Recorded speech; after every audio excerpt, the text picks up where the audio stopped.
Hey everyone, welcome back. This is the video about the web real-time communication. I'll try to introduce you to some basic concepts about the WebRTC and some terminology that you may want to be familiar with. So if you like this kind of content, then just stick to the end. And if you have any questions, then put them in the comment section. So without further ado, let's go ahead and take a look what I prepared for this one. So let's go ahead and talk about the WebRTC, which stands for the real-time communication. And what it is basically a way for two peers, two devices to communicate with each other without any need of intermediary server, which will stands for a third-party server to transfer the data between those two peers, right? So basically the protocol which is used to open the connection between two peers calls RTC peer connection. And when the connection is opened between those two peers, then we can send the data between them by using the MediaStream API or by using the RTC data channel to send some arbitrary data or files between each one. And so what the web real-time communication is basically capable of, it is, for example, to share the screen where you're using the Google Meet or Messenger or Skype or other platforms which which allows you to share the screen, to communicate by exchange the messages or other files, right? So it is a way to open the connection without using any other servers that will stands for some third-party middleware, right? And so how it begins? Well, the first step I would like to explain you some concepts. The first one is the ICE, which stands for Interactive Connectivity Establishment, and this is basically a method to open the connection between those two peers. And this method, the IC method, it used two servers basically to open the connection. And so the first one is the STUN, which stands for Session Traversal Utilities for NAT. And what the NAT is, so let me show you here on this diagram.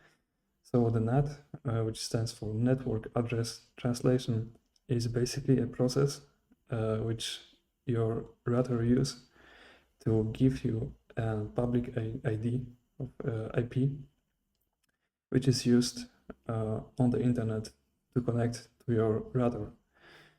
So let's say, for example, your device have the IP address of 15.0.1, and this is your private local IP address. And to make a connection to a server which has an IP of, for example, 500, you will have to send the connection through your router, and the router will make a public IP address which will be used on the internet to connect to your device. And you can also have many devices which will connect to the same router, and then the router will create just one public IP address which will be used through the internet.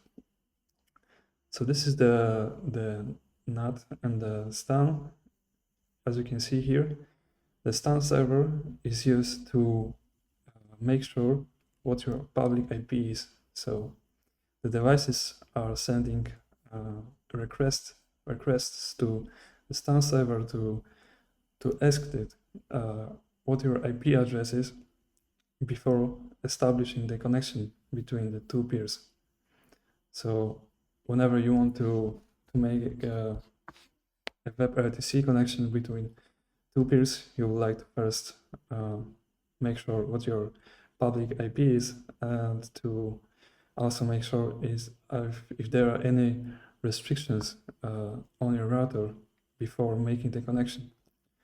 And it may be that your router acquires you or requests you to use the turn server, which is a traveler server using relays around the net. And because some routers doesn't allow you to connect, or I may say your router may not allow other devices to connect directly to your device. And in this way, in this example, you will have to use the turn server, which will be a server to which the other peers will send the data, the packs of data, and then that server will send those packs of the files to you. In this way, this may be some. This is a way to basically get around all these restrictions, right? So when the connection is established, basically, the first step is to get the user media. As I showed you in my previous video, I used the get user media API to access the video object on the browser to get the video stream from my camera on my device. So when you're using this API, you're on your local input and you're creating a media stream which can hold many other tracks. So media stream tracks are ways to create the channels, which then can also have multiple channels. For example, if we are opening a media stream between one peer and another peer, we can have multiple tracks, and those tracks can also have multiple channels. For example, we can have a channel for our built-in camera, which will stream the video from our camera on our device. We can also have the second channel, which will share the screen from our browser, and this track will be outputted in the peer to which you are connected to, and the media will be outputted in the video element of the user number 2, right? And for example, there are also other tracks like a microphone, which will output the audio of your microphone or the sound of the speaker, the left speaker, the right speaker. There are many other possibilities. But I will just wrap up this introduction. In the next one, I will try to show you some basic application in which we can build our own WebRTC connection between two peers. So I hope you will stick to the part 2 in the next week. And if you have any questions, then please put them in the comment section, and I will see you next time. Bye.